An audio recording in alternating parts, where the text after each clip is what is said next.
नमस्कार मित्रांनो, मी धनंजय तनिष्का फिल्म्सतर्फे द विंची रिझॉल्व शिकण्याचा आज आपला दुसरा दिवस आहे व्हिडिओ एडिटिंग. तर आज आपण प्रोजेक्ट सेटिंग आणि काही बेसिक सेटिंग्स महत्वाच्या आहेत त्या पाहू.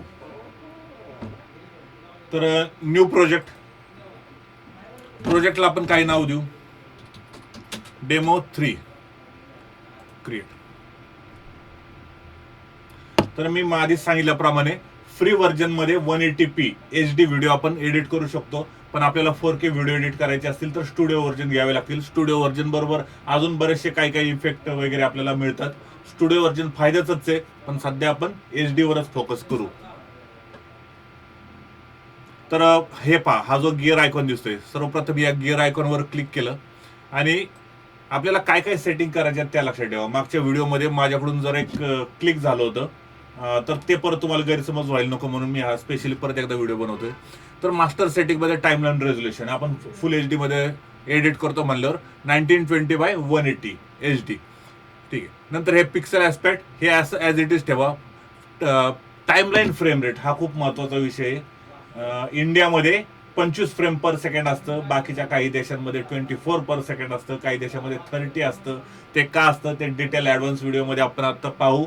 पण आता फक्त एकच लक्षात ठेवा, इंडियामध्ये 25 फ्रेम पर सेकंड असतं मिनिमम. तर हे 25 फ्रेम पर सेकंड केलं. प्लेबॅक फ्रेम रेट पण सेम असला पाहिजे, 25 फ्रेम पर सेकंड. व्हिडिओ फॉर्मॅट पण तेवढाच, काही प्रॉब्लेम नाही.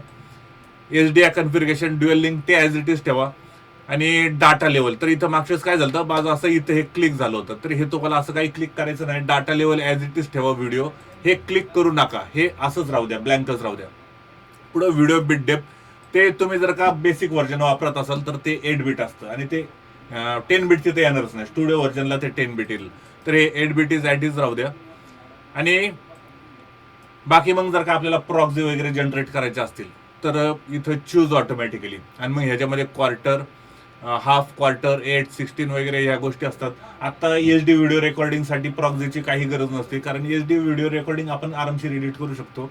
प्रॉक्सी कधी गरजेची असते, जेव्हा 4K व्हिडिओ आपण एडिट करत असतो. तर 4K एडिटिंगच्या वेळेस आपण तेव्हा ते जाणून घेऊ सगळ्या गोष्टी.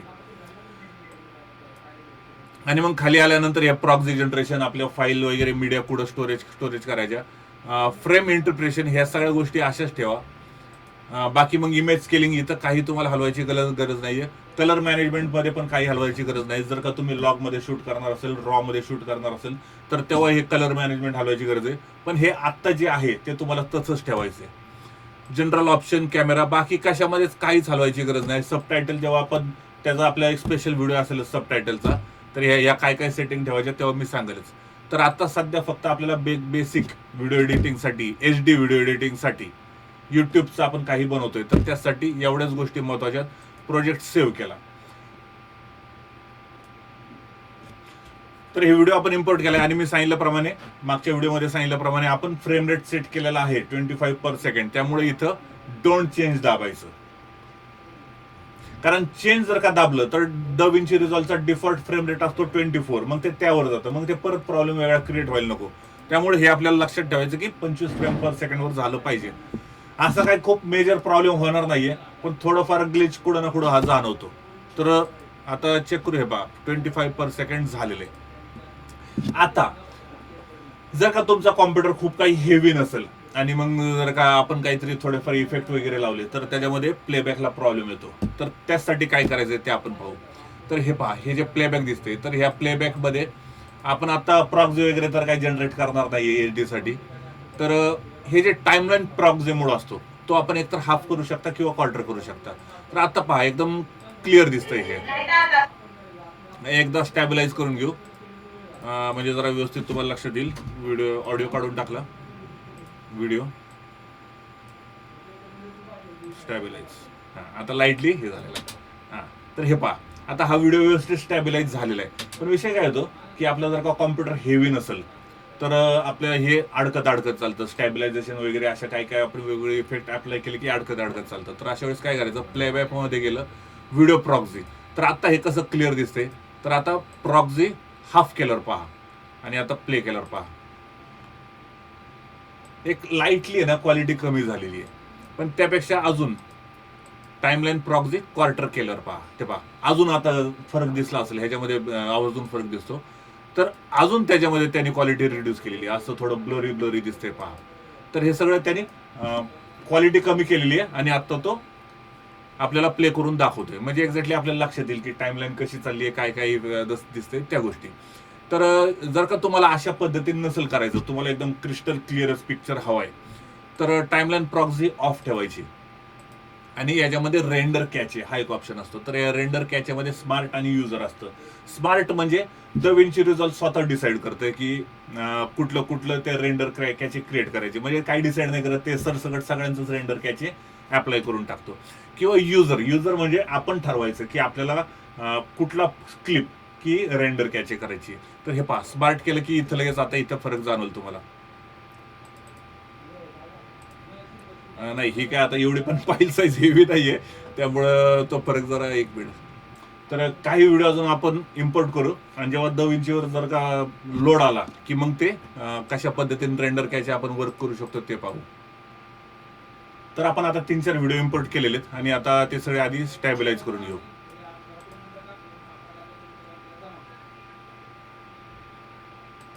आता हा थोडा माझा ॲडव्हान्स कॉम्प्युटर आहे, ग्राफिक कार्ड वगैरे चांगलं टाकलेलं आहे, त्यामुळे DaVinci Resolveला लगेच जरा त्रास जाणवणार नाही. पण तुमचा जर का कॉम्प्युटर कमी याचा असेल तर तो त्रास त्याला जाणवेल. तर त्यावेळेस काय करायचं ते मी तुम्हाला सांगतोय.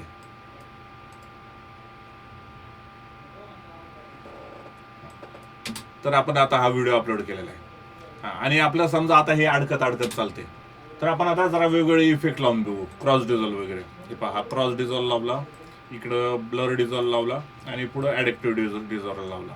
तर हे डिझॉल्व वगैरे काय काय या सगळ्या गोष्टींची माहिती आपण घेऊच. तर आता ह्याच्यामध्ये काय होईल की आता हे जरा चालवायला याच्यावर लोड येईल कॉम्प्युटरवर. तर अशा वेळेस काय करायचं, प्लेबॅकमध्ये जायचं, रेंडर कॅचे. तर स्मार्ट म्हणजे तो स्वतः डिसाईड करतो, मी तुम्हाला सांगितल्याप्रमाणे की कुठलं कुठलं हे करायचे. तर आता पहा, स्मार्ट केलं की हे पहा, हे सगळ्या लाईनी लाल झाल्या आणि आता बरोबर हे जर एक थोडा वेळ घेऊन तो सगळं हे ब्लू करेल, म्हणजे त्याचे तो रेंडर कॅचे क्रिएट करतो, एक छोट्या फाईल साईज क्रिएट करतो आणि त्या कॉम्प्युटरमध्ये सेव्ह होतात. हे पहा, या ब्लू झाल्या, पहा हे पहा, या सगळ्या ब्लू झाल्या. आता हे अडकत अडकत चालणार नाही.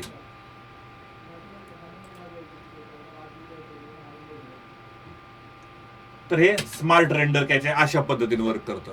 पण जर का आपण रेंडर कॅचेमध्ये गेला आणि युजर वर्क केलं तर पहा, आता युजरवर गेलं तर काहीच नाही, ते सगळं गेलं. युजर म्हणजे आपण स्वतः डिसाईड करणार की कुठली क्लिप रेंडर कॅच करायची वगैरे. तर हे पहा, ह्याच्यावर क्लिक केलं, राईट क्लिक केलं आणि रेंडर कॅच फ्युजन आउटपुट, तर इथं ऑन केलं. हे पहा, आता हे सगळे रेड, हे पहा ब्लू होते. आता आपल्याला हे नाही माझ्या मते की हे व्यवस्थित चालतंय, याला काय मला रेंडर कॅच करायचं नाही, पण ह्या क्लिपवर जास्त जोर आहे. तर हे पहा, याच्यावर केलं, render catch fusion output on केलं. आपण ह्या 2 वर क्लिक केलं होतं आणि 2 वर हे अप्लाय झालेले. तर आता हे एकदम स्मूथ चालेल.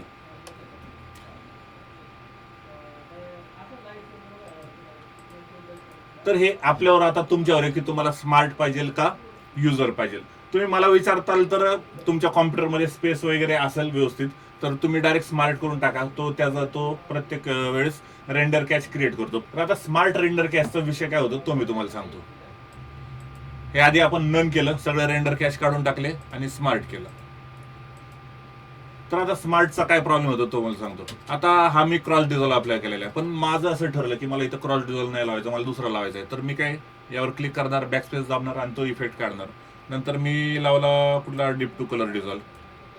तर आता बघा, डीप टू कलर डिझॉल्वला त्याने परत रेंडर कॅच क्रिएट केला. आता तो परत हे सगळं रेंडर करेल. आता मला असं वाटलं की हा पुढचा इफेक्ट हा काढून टाकायचा आणि त्याला काहीतरी वेगळा इफेक्ट लावायचा, मला ट्रान्झिशन लावायचे. तिथे इरिस लावलं. तर आता त्याने ते इरिस काढला आणि आता परत बघा, आता परत तो नव्याने तो रेंडर कॅच क्रिएट करत चाललाय. म्हणजे काय होईल, तुम्ही जेवढे जसे चेंजेस करत जाताल ते सारखं तो रेंडर कॅच क्रिएट करत जातो. त्यामुळे सी ड्राईव्ह मध्ये वगैरे जे काय आपण पुढे सेव्ह केलेलं असेल ते आपण पाहू, ते पुढे सेव्ह करायचं. तर त्या सगळ्या फाईल तिथं स्पेस खूप भरत जाते. तर हा विषय. तर तुम्ही दोन्ही गोष्टी ट्राय करू शकता, तुम्हाला कशा पद्धतीने कुठला योग्य वाटतोय, स्मार्ट योग्य वाटतोय का युजर योग्य वाटतोय. तर आता रेंडर कॅच कुठं सेव्ह करतात ते आपण पाहू. तर गिअर आयकॉनवर क्लिक केलं आणि हे पहा, कॅचे फाईल्स, हे वरतून इकडं खाली आलं, हे कॅचे फाईल्स असतं, हे ब्राउजमध्ये मग तुम्ही तुम्हाला जिथं जिथं जास्त स्पेस असेल C drive, E drive, D drive मध्ये तिथं तुम्ही हे क्रिएट करू शकता. आता हे पहा, हे एवढे सगळे रेंडर कॅश क्रिएट झालेले. आता इथं प्रॉपर्टीज मध्ये गेलं तर बा 378 MB. हे आपले वेगवेगळे प्रोजेक्ट आहेत, त्याचे सगळे क्रिएट झालेले आहेत. याचं काहीच नाही क्रिएट झालेलं. हे पहा 2.70 GB. हे बऱ्याच वेळा माझं 100 GB पर्यंत गेलेले, कारण ते दरवेळेस मग प्रोजेक्ट पूर्ण झाला की सगळं डिलीट करावं लागतं आणि मग परत नवीन ते सुरू करावं लागतं. तर अशा पद्धतीने आपण रेंडर कॅशे क्रिएट करून आपलं व्हिडिओ एडिटिंग स्मूथ बनवू शकतो. तर अजून अशा बऱ्याच गोष्टी आपण प्रत्येक व्हिडिओमध्ये पुढे पुढे जाणून घेऊ. तर आपल्या चॅनलला सबस्क्राईब करा. थँक्यू.